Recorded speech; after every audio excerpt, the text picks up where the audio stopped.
Salut à tous. Bon, là je viens d'arriver, je vais aller voir les poussins, je vais leur donner à manger. Et au passage, je vais vous montrer un peu le champ. Je peux plus vraiment appeler ça un potager, hein, vu la surface. Bon, en fait, on a commencé au mois de février-mars. Donc, on n'a pas encore eu le temps de tout faire comme il faut. Mais au début, c'était comme au fond là-bas, vous voyez. C'était des ronces, des ronces et des ronces et en fait c'était plus grand que moi, hein. Je fais 1m85, donc vous voyez, en fait on a vu, vous avez déjà vu là-bas autour du poulailler ce qu'il y avait à abattre, hein.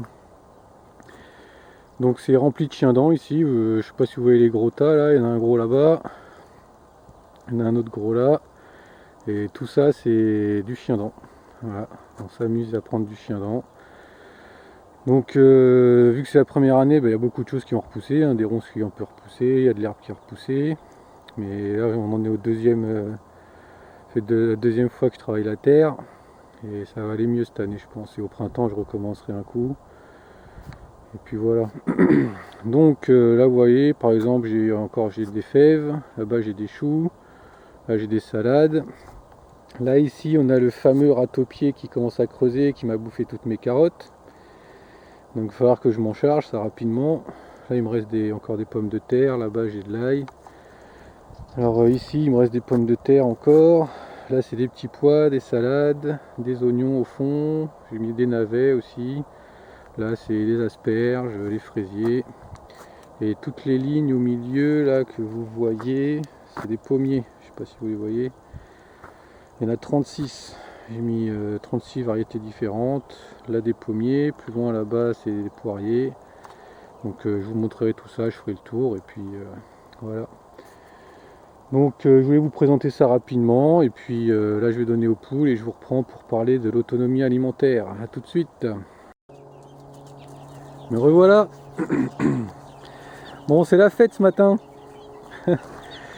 En fait quand j'ai ouvert la porte pour leur faire leur gamelle, il y a monsieur le Counu qui est sorti. Et ben du coup je l'ai laissé faire et tout le monde l'a suivi. Bon, en fait j'ai déjà laissé sortir une fois ou deux, mais que les grands. Parce qu'à terme normalement il faut qu'ils se promènent, l'enclos c'est juste pour les protéger. Et donc là je les ai laissés sortir et puis pour eux c'est plus intéressant que la gamelle, c'est pour dire. Au final les petits ils sont tranquilles, plus personne pour les embêter et puis ils ont la grande gamelle pour eux tout seuls. Il y a lui il veut les rejoindre mais il trouve plus la sortie quoi, l'entrée pour y aller. Pourtant il a réussi à sortir hein, mais bon. Donc c'est la fête ce matin. Je sais pas comment après, je ne comptais pas rester beaucoup ce matin donc maintenant il va falloir les faire rentrer mais bon. Pour l'instant je les laisse profiter, ils sont contents. Et puis les petits là je leur ai mis la première fois la pâtée pour eux aussi. Donc ça a l'air de leur plaire. L'autre jour j'avais mis des choux, ils les ont mangés aussi, donc ils commencent à manger autre chose que leurs graines. Parce qu'au début ils veulent des graines et rien d'autre, hein. On met des graines, ils sont habitués qu'à ça d'ailleurs, et puis après quand on leur met autre chose, ils savent passer quoi. Mais là ça y est, ils commencent. Ça a l'air de bien leur plaire. Donc, tant mieux si ça les fait bien grandir, parce que là il serait temps de les laisser dehors. Parce que les amener le matin, les ramener le soir et l'odeur à la maison, parce qu'ils sont quand même 13, hein. Au début ça va, ils sont tout petits, mais en grandissant, c'est plus la même histoire, hein. Mais bon, c'est quand même marrant le matin d'entendre, ils sont tous là à attendre que j'arrive pour leur donner à boire et à manger, et ils chantent dès le matin, 5h30 du matin, 6h ça commence. Mais bon. Bon alors, du coup aujourd'hui je comptais vous parler d'autonomie alimentaire. Parce que pour moi l'autonomie alimentaire ça va bien plus loin que produire sa propre alimentation, hein. Beaucoup de personnes se lancent et c'est très bien, mais après avoir pris en conscience les choses, il faut les mettre en application et là ça se complique. Donc après on fait des erreurs, hein, comme tout le monde, nous on a fait des erreurs aussi. C'est pour ça que on va vous faire partager tout ça, peut-être que ça vous aidera, hein. Nous ça fait 5-6 ans environ qu'on fait des légumes. Là l'élevage c'est déjà plus récent, on avait des poules pondeuses aussi, mais bon tiens, tu te promènes toi. On avait des poules pondeuses aussi depuis près bientôt 3 ans. Et là maintenant, ça c'est tout récent. Les lapins encore plus, c'est depuis dimanche. Donc, alors au début on sait pas trop comment faire, hein. C'est normal, hein. C'est comme ça quoi, hein. Et après le problème c'est qu'on reproduit facilement les mêmes erreurs que l'industrie. C'est ce même système qui nous a donné envie de faire autrement, et au final on fait la même chose. Parce que même si c'est fait soi-même, ce sera quand même mieux, même en goût, tout ça, mais on reste dans le même modèle et on perd quand même la base quoi. Et la base c'est l'alimentation, la valeur nutritionnelle et les bonnes choses qui font du bien au corps. Parce que manger des choses qui font pas bien au corps, il n'y a aucun intérêt. Parce qu'on tombe plus malade qu'autre chose, on voit bien, hein. On voit bien comment que ça fait. Hop. Bon, moi je pense qu'il faut changer radicalement nos comportements. Il faut revenir à des valeurs plus respectueuses de la vie et de la biodiversité. Parce que on voit bien que c'est le même modèle partout et que la biodiversité s'éteint, hein, que plus ça va et plus tout se perd, hein. Les variétés de légumes, les races d'animaux, et on tombe dans les travers de l'industrie, hein, de toute façon, hein, et c'est ce qu'ils veulent, hein. Faut revenir à des valeurs plus respectueuses de la vie, et c'est la base, hein. Faut respecter et aimer le vivant et la terre, parce que si on la respecte, elle nous le rend bien. Donc je vais vous donner un exemple tout bête, par exemple pour les poulets de chair. J'ai vu que sur pas mal de vidéos qu'il y en a beaucoup qui raisonnent en termes de rentabilité. Ils calculent le prix de revient de l'alimentation, de tout le processus d'élevage, hein, parce que généralement en plus ils achètent les poussins déjà prêts, ils les font pas éclore, c'est pas un élevage. Donc déjà ils doivent acheter des poussins. Et l'investissement sur le poussin, l'investissement de la nourriture, jusqu'à l'abattage, combien ça va leur coûter. Il faut les abattre le plus rapidement possible parce que premièrement ça leur fera économiser de l'argent, et que deuxièmement, de toute façon, ces poulets là, parce que c'est des poulets hybrides, ils tiennent pas dans la durée, parce qu'au bout d'un certain temps, ils ont tellement grossi, ils tiennent même plus sur leurs pattes. Donc c'est pas vraiment comme ça que je vois l'autonomie alimentaire.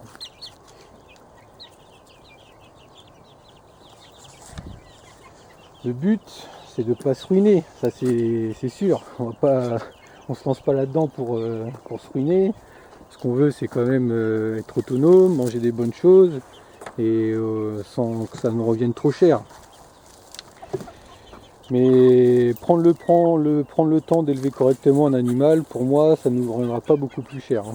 Même sur le long terme, ça nous reviendra même moins cher. Parce que pour moi, prendre une race hybride, on est loin du bien-être animal, hein. Il sera mieux traité qu'en batterie, ça c'est sûr, mais on peut pas dire qu'un animal qui se traîne sous un poids pas possible et qui puisse plus marcher, qui soit heureux et qui produira une bonne viande bien nutritive, hein, parce que prendre je sais pas, des kilos en même pas une trentaine de jours, c'est pas vraiment naturel, hein. Même s'ils vont nous dire que c'est une poule qui a été sélectionnée et que c'est naturel, c'est pas du tout naturel, hein, c'est poussé à l'extrême, hein. Comme ils font avec les légumes et comme ils font avec tout de toute manière, hein. Donc comme je disais, il faut penser à la valeur nutritionnelle avant toute autre chose, car c'est la valeur nutritionnelle qui est la base de tout. Parce que comme je disais, si on mange de la merde, pour dire les choses, hein, on aura de la merde, hein. Si on produit de la merde, on mangera de la merde. Donc par exemple, on a l'exemple des tomates, hein. Aujourd'hui elles coûtent pas cher, donc ça revient pas cher, c'est rentable et compagnie, mais au final ils achètent que de l'eau et des pesticides. Il n'y a plus aucune valeur nutritionnelle dedans.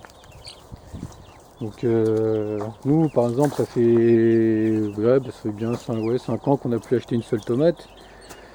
Nos tomates elles ont un bon goût de tomate, elles sont bien sucrées, elles sont bien vitaminées. Et on fait des conserves pour l'hiver et puis c'est très bien comme ça, hein. Et je peux vous dire qu'en hiver quand on mange les conserves de tomates, ça fait vraiment plaisir, on sent le soleil, hein. C'est le soleil, les bonnes choses, et ça fait vraiment du bien, hein. C'est pas comme les sauces tomates qu'on peut acheter qui vous restent sur le ventre et puis qui vous apportent rien en fait, hein. C'est ça. Ça vous remplit le ventre mais ça vous rapporte rien de bon. Faut très peu.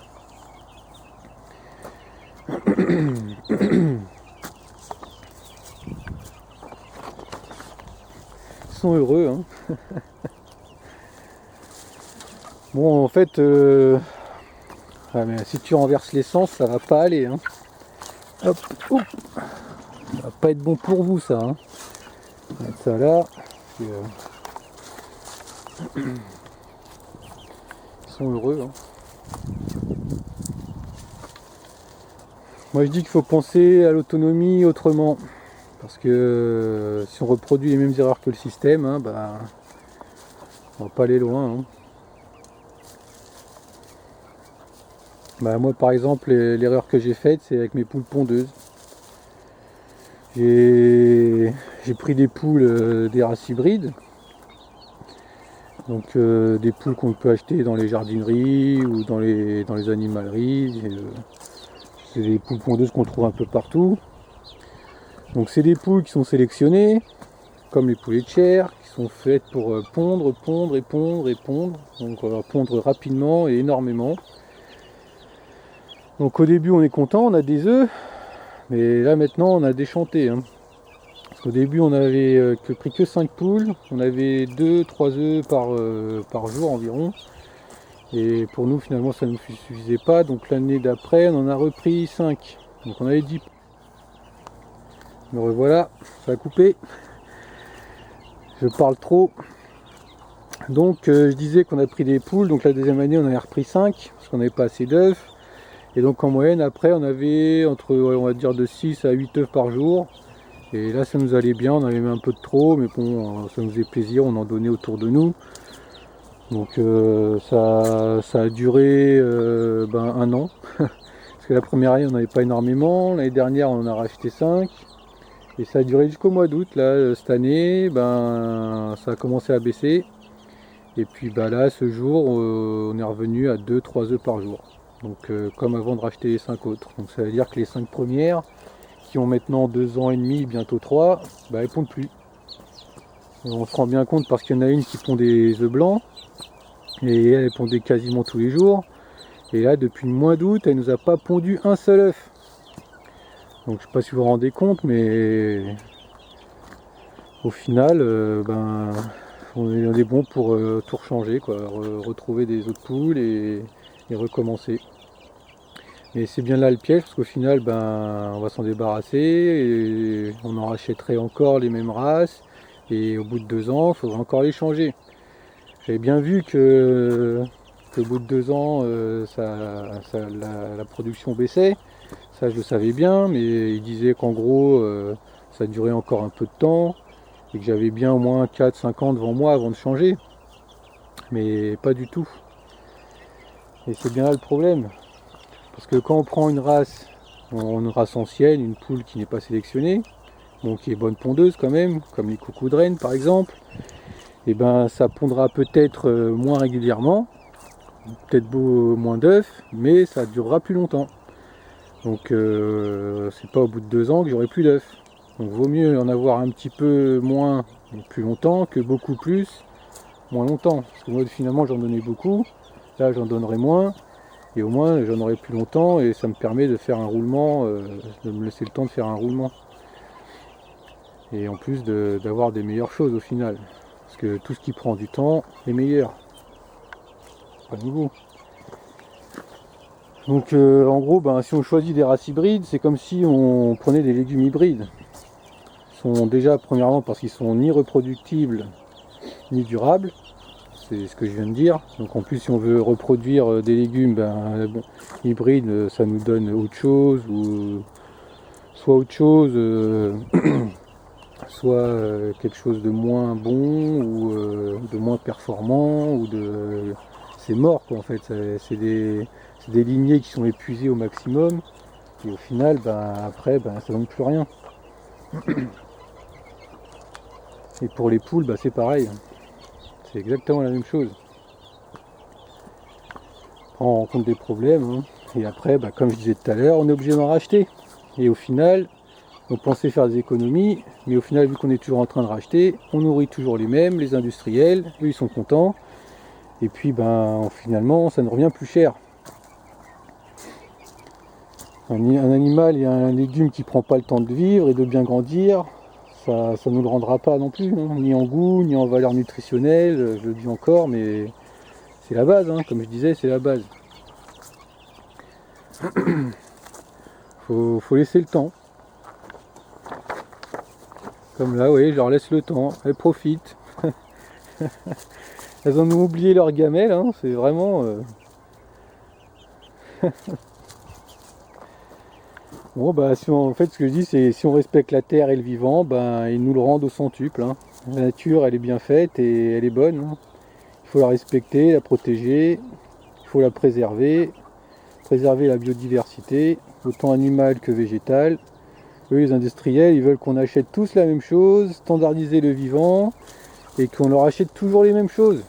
Après la biodiversité elle disparaît et puis on se retrouve tous embêtés comme maintenant. Heureusement qu'il y en a beaucoup qui se réveillent et qui reviennent aux bonnes valeurs, hein. C'est comme la coucou de reine qui avait quasiment disparu, des passionnés l'ont reprise et puis là ça commence à repartir, hein. Et je suis bien content de pouvoir participer à ça, hein. Ensuite certains vont sûrement me dire que c'est embêtant de produire ses propres graines, de faire reproduire ses animaux, parce que ça prend du temps, ça prend tout ça. Mais au final, on est gagnant, hein. C'est sûr que ça prend du temps, mais ça revient moins cher que d'acheter tout le temps, hein. Ils sont là à calculer le prix de revient, mais au final, ils sont toujours en train d'acheter des nouveaux poussins, sont toujours en train de racheter plein de choses.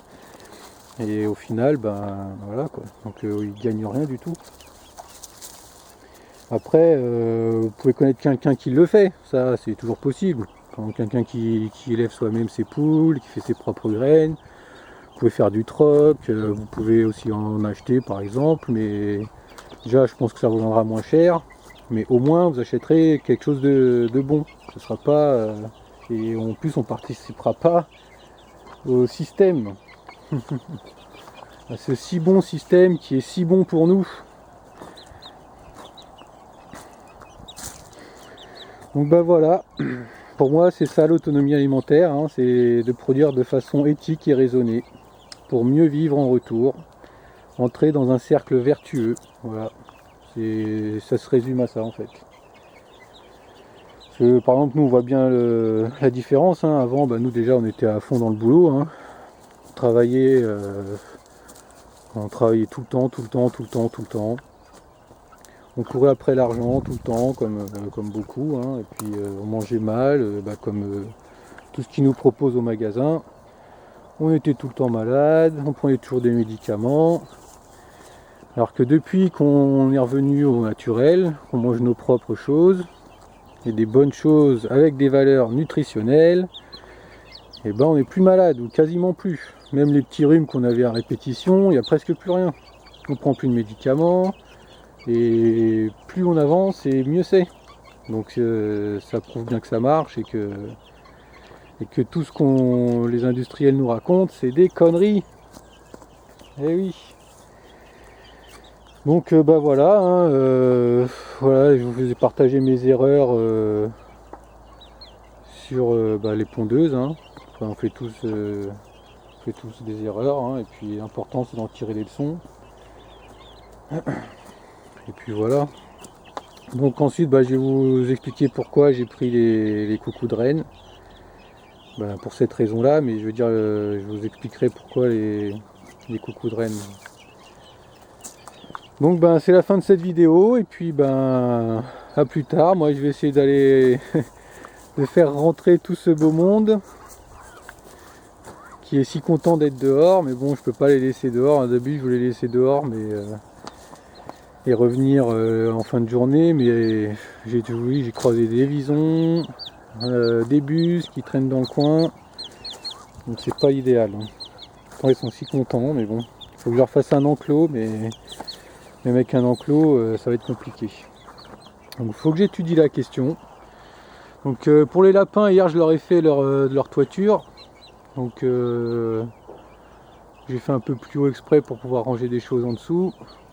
Ça devrait aller, j'aurais voulu la faire un peu plus large, mais les bastins ils étaient pas assez longs. Mais bon, il y a une soixantaine de centimètres devant et 30 à 40 centimètres derrière d'avancée, donc je pense que ça devrait suffire. Voilà, bon, bah à plus tard, allez.